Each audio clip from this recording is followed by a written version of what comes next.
그럼 이제 행사를 시작하겠습니다. 안녕하세요. 저는 국회 입법조사처 산불 대응 TF 단장을 맡고 있는 하영입니다. 오늘 브리핑에 대한 간단한 진행 사항을 말씀드리겠습니다. 먼저 우원식 국회의장님께서 인사 말씀을 하시겠습니다. 이어서 이관우 입법조사처장님께서 브리핑을 간략히 하겠습니다. 그리고 나서 백브리핑장으로 이동하여 TF 단원과 또 기자분들의 질의응답하는 시간을 가지도록 하겠습니다. 그럼 먼저 국회의장님의 인사 말씀을 듣도록 하겠습니다. 박수까지는 안 치셔도 괜찮습니다. 네, 국회의장입니다.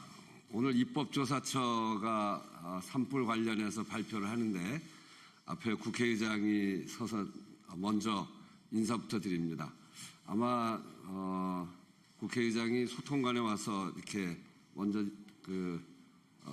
홍보 겸 인사하는 건 처음인 것 같은데 여러분들한테 부탁드리러 왔습니다.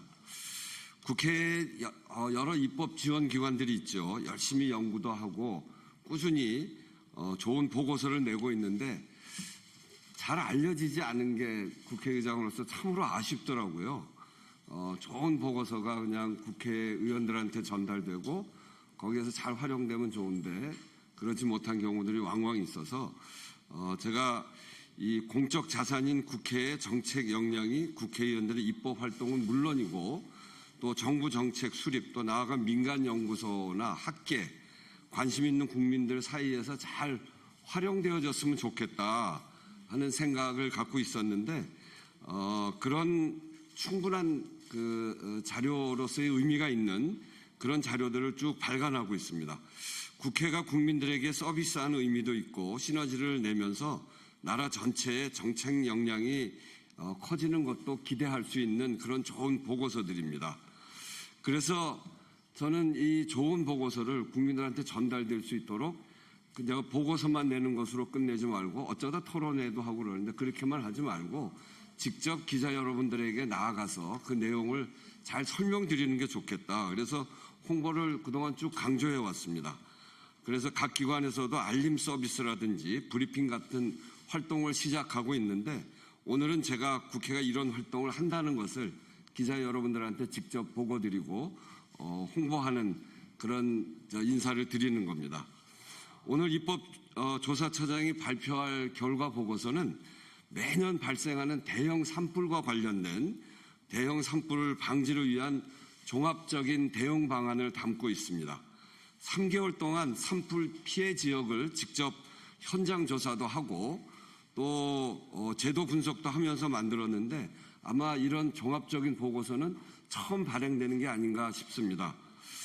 향후 국회에서 관련 입법을 논의하고 정부가 정책을 수립해가는 과정에 큰 도움이 될 거라고 기대합니다. 앞으로도 국회 입법조사기관에서 직접 언론인 여러분들께 오늘처럼 정책 현안이나 제안들을 설명하는 자리가 계속 있을 것입니다. 국회의 아주 훌륭한 인력들이 정말 종합적으로 검토하고 보고하는 이런 제안과 보고서에 대해서 기자 여러분들이 많은 관심 가져주시고 그것이 국민들에게 잘 전달될 수 있도록 그렇게 해주시면 정말 감사하겠다는 인사도 함께 드립니다. 부탁합니다. 감사합니다.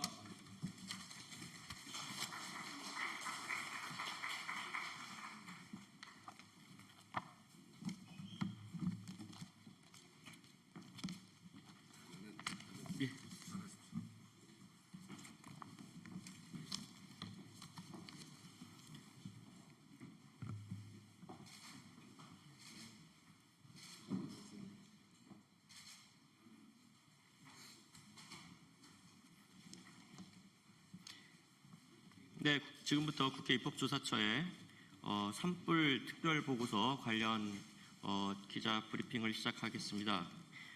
배부된 국회 입법조사처 보도자료를 중심으로 설명을 드리겠습니다. 입법조사처의 산불 특별보고서 결론을 먼저 요약해서 말씀드리면 반복되는 대형 산불에 대응 체계를 전면 개편해야 한다는 내용입니다. 그 이유는 현재의 체계가 예방, 대응, 복구 3단계에서 모두 이행력과 실행력, 그리고 현실성이 매우 낮기 때문입니다. 또한 이번 보고서에서는 인명 재산 피해가 상당했음에도 불구하고 주관기관의 사과가 없는 무책임한 태도가 대단히 심각한 문제라는 점을 지적했습니다. 또한 산불 재난 후에 범정부적인 피해 복구 및 보완 대책을 수립은 하지만 이를 점검하는 과정이 대단히 소극적이다라고 하는 부분도 담고 있습니다. 그 대안으로는 예방 단계에서는 내화 수림 조성 확대를 최우선으로 하고 대응 단계에서는 진화와 대피로 전문화하고 진화를 화재 진화 전문 기관으로 지휘체계 일원화하는 것이 필요하다는 내용입니다. 복구 단계에서는 피해 보상 범위와 수준을 현실화해야 한다는 내용을 담고 있습니다. 보도자료 내용으로 설명드리겠습니다. 지난 3월 말에 10일간 동시다발적으로 발생한 영남권 산불이 산불 통계 작성 이래 최대 피해를 입혔습니다. 여기에 여름철 재해로 인한 2차 폐해도 우려가 되는 상황입니다. 10일간 산불로 인명피해가 총 183명, 피해액이 1조 800억 원에 달했습니다. 특히 주민 사망 27명이라는 사상 초유의 사태에도 불구하고 산림청, 행정안전부, 지자체 등 산불 재난 담당 기관의 책임 규명과 사과를 찾아보기 어려웠습니다. 또한 반복되는 대형 산불에 대응하기 위해서 전향적인 범정부적 대책이 아직까지 나오고 있지 않고 진화 과정 후에 복구 사업 관련 예산만 강조한 모습은 아니었는가 되돌아볼 필요가 있다고 생각합니다. 또한 재난 복구와 관련해서는 각 부처별로 세부 사업을 수립하고 있지만 그것이 계획대로 충실히 수행되고 있는지 이행 실태를 종합적으로 점검하는 기관이나 시스템이 없는 것도 문제입니다. 그래서 산불이 계속해서 발생하고 그때만 대책을 얘기하지만 다음 해에는 제대로 된 대책이 나오고 있지 않은 것은 아닌가 하는 생각을 하고 있습니다. 이에 대해서 입법조사처는 올해 4월 3일부터 6월 30일까지 총 13명의 입법조사관으로 구성된 산불 대응 연구 TF를 구성하였고 전문가 간담회, 경북지역, 경남 지역의 현장 간담회 등을 통해서 이에 대한 조사 분석을 시행하였습니다. 그리고 그 결과로서 산불 예방 및 대응 체계의 효율성, 복구 대책의 실효성, 산불 진화의 전문성 확보가 필요하다는 결론을 내렸습니다. 먼저 저희가 산불 대응 단계를 기존의 대응 단계라고 표현됐던 것을 예방, 대응, 복구 단계 세 가지로 체계화해야 한다라고 생각을 했습니다. 첫 번째로 대응 단계부터 먼저 말씀드리겠습니다. 산불 대응 단계에서는 저희가 산불 대응 지휘 체계 문제, 산불 재난 시 주민 대피 체계 문제, 긴급 재난 발생 시 문화유산 현상 변경 허가 절차 문제, 동물 구호 체계 문제 등 4가지의 개선 방안을 제안했습니다. 산불 대응 지휘 체계와 관련해서 먼저 말씀드리자면 왜 우리가 10년 동안 이렇게 계속해서 대형 산불이 반복되는데 제대로 된 대처를 못하고 있는가의 근본 원인이 저희가 보기에는 산불은 산에서만 발생하고 산에서 있는 일이다라고 하는 생각을 가져왔기 때문입니다. 지금 산불 현장 대응 지휘 체계를 보시면 저희 보도자료 3페이지 하단에 그림이 나와 있습니다만 규모와 발생지를 중심으로 지휘 체계가 구성되어 있습니다. 중소형 산불은 기초단체자치장, 대형 산불은 광역, 근데 둘 이상 시도 산불은 산림청장이고 그 규모가 100헥타르 미만, 100헥타르 이상, 1000헥타르 이상 이렇게 구분되어 있는데 실제로 이러한 구분이 산불이 바람을 타고 확산될 경우에는 우왕좌왕하고 혼란만 야기하는 그런 말 그대로 탁상공론식의 지금 지휘체계가 아닌가 하는 생각을 저희가 갖고 있습니다. 또 하나는 지금 대규모의 인명피해와 재산피해가 나타난 것이 산림 주변 환경에 많은 변화와 개발이 있었는데 우리의 대응체계가 그것을 따라가고 있지 못하기 때문입니다. 이번 피해를 보시면 산림에 더해서 사람과 시설물에 대한 피해가 막대했음을 알 수 있습니다. 그런데도 불구하고 우리의 산불 대응체계는 산에서 발생하는 일에 집중하고 있습니다. 그래서 이런 복합 재난에 대응하기 위해서는 산림, 사람, 시설물을 통합 전문화한 화재 예방 정책 및 진화 체계로의 전환이 필요하다고 생각합니다.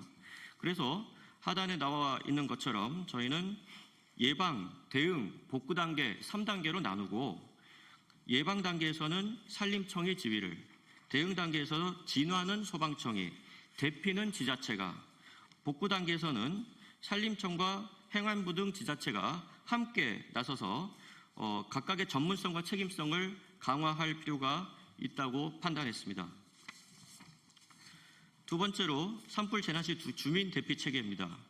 이번 산불의 가장 큰 특징은 주민 사망 27명에 이르는 큰 인명피해가 났다는 사실이고, 이에 대해서는 현 산불 주민 대피 주관기관의 역할과 대피 매뉴얼의 한계가 대단히 명확하다고 생각합니다. 인명피해를 최소화하고 대피를 유기적으로 잘 하기 위해서는 지방자치단체의 역할과 책임을 강화해야 합니다. 이에 따라서 대응 매뉴얼도 개선해야 할 것입니다. 대규모의 인명피해가 산에서 난 것이 아니고 산림 인근의 주택과 시설물 등에서 발생했습니다. 이런 부분은 지자체가 책임을 지고 해야 될 일들이라고 생각을 합니다. 지자체는 실제 재난 사례를 바탕으로 지역 맞춤형 대피 계획을 철저히 수립하고 주민이 대피 체계를 숙지할 수 있도록 모의 훈련을 실시하는 등의 단계적 반복적 대응 체계 대처 능력을 향상시키는 노력이 필요하다고 생각합니다. 세 번째로 문화유산 현상 변경 허가 절차의 변경입니다. 현재 문화유산 관련법에 따르면 문화유산의 경관을 제외할 수 있는 수목을 심거나 제거하는 행위가 사전 허가 절차를 준수해야 한다고 나와 있습니다. 그런데 실제 저희가 현장을 방문해 보니까 영남 지역 산불 시에는 안동 봉정사 극락전, 하회마을, 도산서원, 병산서원을 보호하기 위해서 이번에 현장에서의 판단으로 주변 수목 제거 작업을 긴급하게 시행했습니다. 사실상 법을 어겨가면서 문화유산을 보호한 것이죠. 이건 현실과 이 법이 사실 맞지 않는 부분입니다. 평상시에 위험 수목을 분류해 놓고 산불이 확산할 시에는 문화유산의 주변 방화선 구축을 위해서 사전 조치를 할 수 있도록 법을 개정할 필요가 있습니다. 네 번째로 동물 구호 관련된 부분입니다. 재난안전 및 재난안전 기본법에 따르면 여기에는 지금 동물 구호 조항이 포함되어 있지 않습니다. 이 얘기는 현재 재난관리 체계가 사람 중심으로만 설계되어 있다는 얘기입니다. 그래서 이번 산불 피해에 따르면 반려동물이 약 1,994마리, 가축의 약 5만 4천 마리 정도가 피해를 입었습니다. 현재 동물보호법 구조에는 소유자 등은 재난 시 동물이 안전하게 대피할 수 있도록 노력해야 한다라고만 되어 있고 그 구체적인 세부 내용이 없습니다. 저희는 입법 과제로 이 법을 개정해서 재난 시 구조 보호가 필요한 동물 조항을 신설하는 부분이 필요하다고 생각합니다. 또한 현재 재난 시 반려동물이 이재민과 같이 대피할 수 있는 그런 체계가 갖추어져 있지 않습니다. 사실 이 산불 피해 지역에 사시는 분들에게는 이 반려동물이 가족이나 다름없는 그런 소중한 존재인데, 현재 보면 동물을 동반할 수 있는 또 동물들을 구호할 수 있는 그런 대피 구호 체계가 전혀 구축되어 있지 않습니다. 이런 부분들에 대해서도 준비가 필요하다고 생각하고, 또한 축산 농가를 대상으로 해서는 예방대책 및 재난대응 인프라 같은 것들을 구축할 필요가 있다고 생각합니다. 다음으로 복구 단계입니다. 복구 단계에서는 피해보상 및 복구제도, 그리고 임시주거용 조립주택제도, 그리고 지방소멸 가속화 방지 대책, 재난 폐기물 관리, 건강관리 대책 등 5개 분야를 저희가 제안했습니다. 첫 번째로 산불 피해보상 및 복구제도인데요. 지금 현재 산불 특위가 구성되어 있습니다만 여기서 밝혀진 많은 내용들이 보면 산불로 인한 피해 보상이나 복구가 대단히 비현실적이라는 지적이 많이 나오고 있습니다. 저희가 살펴보면 왜 이렇게 비현실적인가? 현재 예를 들어 보면 대형 산불로 인한 주택 전파의 경우에는 상한선이 3,600만 원입니다. 이걸 가지고 그 피해를 입으신 분들이 어떻게 다시 거주를 할 수 있겠습니까? 근데 왜 이렇게 되었는가를 살펴보면 역시 마찬가지로 산불은 산에서 나는 일이다, 산에서 있었던 일이다라고 하는 방식으로 저희가 생각을 오랫동안 해왔던 것입니다. 그래서 3,600만 원 정도라면 산에 있는 간이주택시설 정도를 생각했을 가능성이 대단히 높습니다. 그런데 지금 산불은 산에서 나는 일이 아니고 주변의 민가, 공공시설로 다 확산이 됩니다. 이번 같은 경우에 보면 주택이 3,800동이 넘고 사유시설이 1,000개소, 국가유산 등 공공시설이 5,600개소, 농산림작물이 3,000헥타르, 가축이 22,000마리, 심지어 양식수산물이 27만 마리, 그리고 선박이 불탔습니다. 이것이 과연 산에서 벌어지는 일입니까? 현재 지금 그런 생각 가지고는 저희가 산불에 대한 재해 대책을 제대로 마련할 수 없다는 것입니다. 그래서 저희는 인명 피해, 주거지와 시설물 피해, 농작물 피해 등에 대해서 광범위한 피해를 보상할 수 있는 그런 법 체계가 필요하다고 생각합니다. 현재 산불은 농업재해대책법상 재해 범위에도 포함되어 있지 않습니다. 또 임산물 재해보험에서는 표고버섯 등 8가지만 포함되어 있고 임목 같은 경우에는 보험 대상에서 제외되어 있습니다. 송이와 능이도 재난복구비 지원 품목에서 포함되어 있지 않습니다. 이런 부분들에 대해서 전면적인 법 개정이 필요하다고 생각합니다. 또 산불이 현재 자연재난이 아니라 사회재난으로 되어 있기 때문에 특별재난지역으로 선포가 되어도 국비 추가 지원에 한계가 있습니다.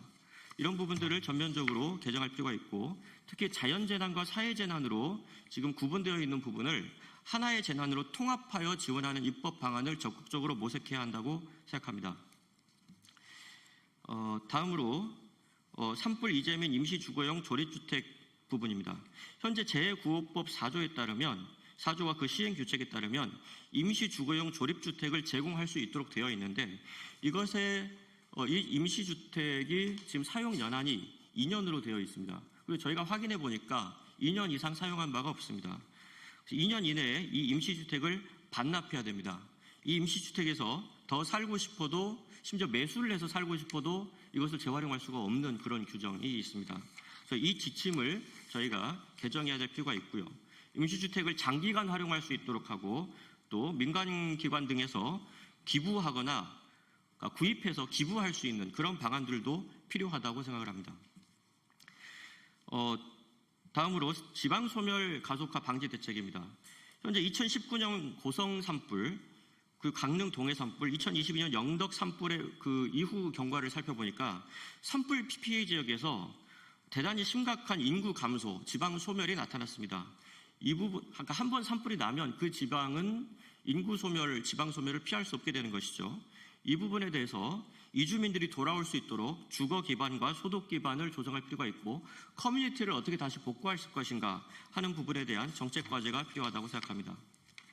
다음으로 재난 폐기물 부분입니다.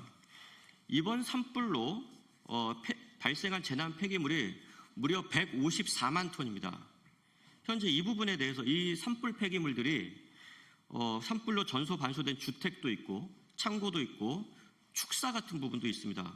또 여기서 대량의 폐기물이 나타나는데 생활 폐기물, 폐슬레이트, 성면이 함유된 경우도 대단히 많습니다. 지금 환경 오염이 대단히 지금 우려되고 있는데 이 부분에 대해서 사실상 우리 국가가 대책이 없는 상황이라고 저희가 판단하고 있습니다. 현재 이 부분은 재난 폐기물은 지방자치단체가 폐기하도록 되어 있는데 그 부분에 대해서 제대로 된 확인이 어려운 상황입니다. 특히 환경부는 이번에 그 4월 달에 재난 폐기물 안전관리 지침을 개정하기는 했는데 여기에는 임야에 잔존하는 수목 잔해물이 제외되었습니다. 사실상 우리가 지금 산불이 한번 났지만 그 이후에 재난 폐기물들을 어떻게 관리할 것인가에 대해서는 사실상 국가가 손을 놓고 있다. 이렇게 봐도 될 것 같습니다. 현재 이 부분에 대해서는 공공폐자원 관리시설이 대단히 시급히 필요한 상황인데 환경부는 이 부분에 대해서 특별법이 시행됐음에도 불구하고 현재 신청한 지역이 없다는 이유로 이 사업을 진행하지 않고 있습니다. 현재 지금 충청권을 제외하고는 다른 지역에 설치가 안 되어 있는 것을 방관하고 있는데 환경부의 책임 방기라고 생각합니다. 이 부분에 대해서 저희가 재난 폐기물 통합 관리 체계가 필요하다라고 하는 제안을 했습니다. 대형 산불 이후의 건강관리 대책입니다. 지금 대형 산불 이후에 그 피해 지역 주민들 중에서 또 그 대응 요원들에게서 정신건강 문제로 응급실 방문이 증가하고 있고 여성, 청소년, 저소득층 등 취약계층에서 그 위험이 더 높은 상황입니다. 그런데 이 산불 피해 지역은 원래부터 의료 자원이 대단히 부족한 지역이 많습니다. 그래서 이러한 사후적인 그런 피해 발생에 대해서 제대로 대처를 못하고 있습니다. 재난 대응 인력, 산불 진화 요원이나 공무원들에 대한 심리회복 프로그램도 부족합니다. 저희가 현장 간담회에서 가서 이 얘기를 들어봤더니 그로 인한 고통을 굉장히 많이 호소하고 있습니다. 지금 이 부분에 대해서 저희가 지원을 제대로 못하고 있어서 장기적인 건강관리 체계, 만성질환에 대한 관리, 정기적인 모니터링 같은 것도 필요하다고 생각합니다. 이를 위해서는 저희가 대단히 많은 재난안전기본법, 재해구본법, 감염병 관련법, 가축 전염병 예방법 등 대단히 많은 부분의 법 개정이 필요한 상황입니다. 마지막으로 예방 단계입니다. 예방 단계는 대형 산불 예방을 위한 산림사업, 그리고 드론 감시 활동, 산불 원인자 처벌 및 신고 포상 제도로 요약할 수 있습니다. 이번에 많은 분들이 이미 지적을 하셨는데 대형 산불이 많이 확산되고 있는 주요한 원인이 소나무 중심의 조림 정책에 있고 내화수림 조성의 성과가 대단히 미흡하다라고 하는 지적이 있었습니다. 저희는 내화수림을 산불 위험 지역과 발생 지역을 중심으로 우선 조성하고 산불 발생 위험 지역의 사유림의 내화수림 조성 활성화를 위해서는 현행 50%인 국고 보조율을 확대하고 산주들의 적극적인 참여를 위해서는 임업 분야의 공익 직불제를 활용할 필요가 있다고 제안했습니다. 또 산림 인근 민가, 또 주요한 공공시설 주변에 대해서는 내화수림을 사실상 의무화해야 되는 것이 아닌가 저는 그렇게 보고 있습니다. 또 산불 진화 임도 확충 방안에 대해서는 이것이 과연 산불 예방과 진화에 효과가 있는 것인지를 정밀하게 검증하고 효과가 있다는 판단이 되면 적극적인 예산 확대가 필요하다. 그리고 국고 보조율도 상향 조정할 수 있다라고 보고 있습니다.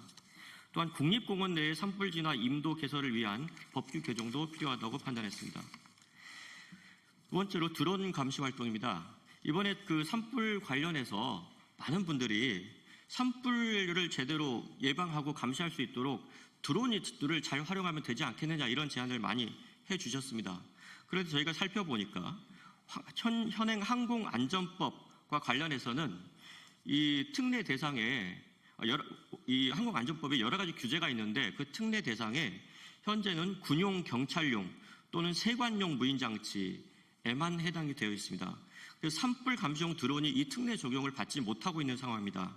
그래서 이 부분을 특례 적용하는 법 개정이 있어야 드론을 산불에 제대로 활용할 수 있다고 판단하고 있습니다.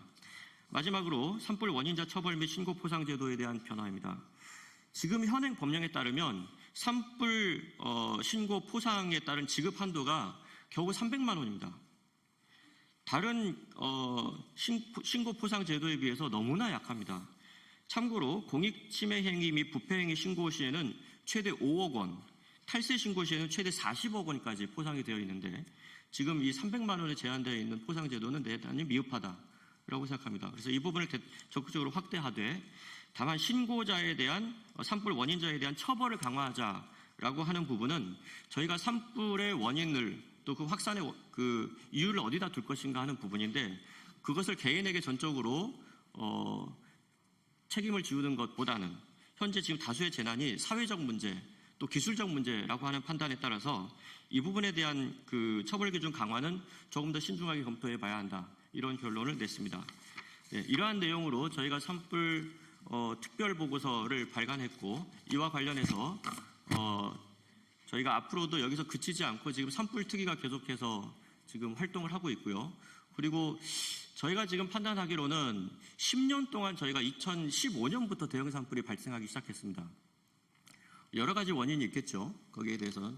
근데 원인은 여러 가지가 있겠습니다만 거기에 대응하는 체계가 왜 이렇게 미흡했는가라고 하는 것을 보니까 이번에 산불 특위가 만들어진 것은 정말 다행스럽게 생각하는데 저희가 보면 산림청은 우리 국회로 따지면 농해수위 그리고 농림부의 소관이고 또 소방청은 행안부 또 행안위 이렇게 되어 있고 또 이게 소관되는 부처들이 또 우리 문화재 관련 부분에는 또 위원회가 다르고 그래서 정부 부처도 다르고 또 국회에서 상임위원회도 각각 달라서 서로 각자의 의견들이 조금씩 충돌하는 부분도 있고 또 이렇게 그 부분들이 잘 통합되지 않는 부분도 있는데 정부도 부처별로 따로 그리고 국회에서도 각각의 상임위에서 이 문제를 다루다 보니까 저희가 산불에 대한 국가적인 종합적인 대책을 마련하지 못한 것은 아닌가 제대로 점검도 못했던 것은 아닌가라는 판단이 들어서 저희가 이번에 입법조사처에서 13명의 조사관으로 대단히 다양한 분야의 조사관들로 이 부분을 구성해서 특별보고서를 만들었던 것이고요.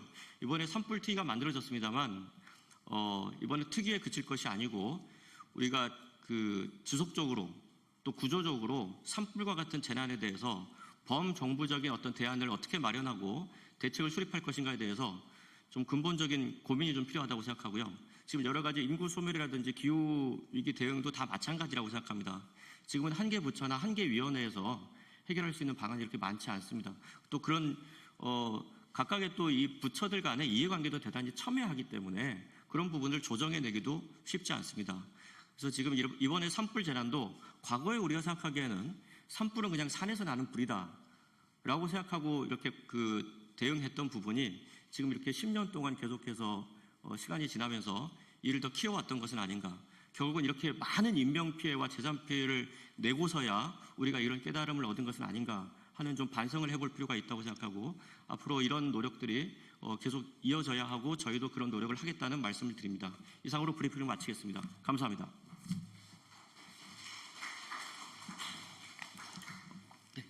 네, 감사합니다. 이어서 백브리핑장으로 가서 기자분들 혹시 질의하실 분들이 있으면 그쪽에서 저희 다시 뵙겠습니다. 감사합니다.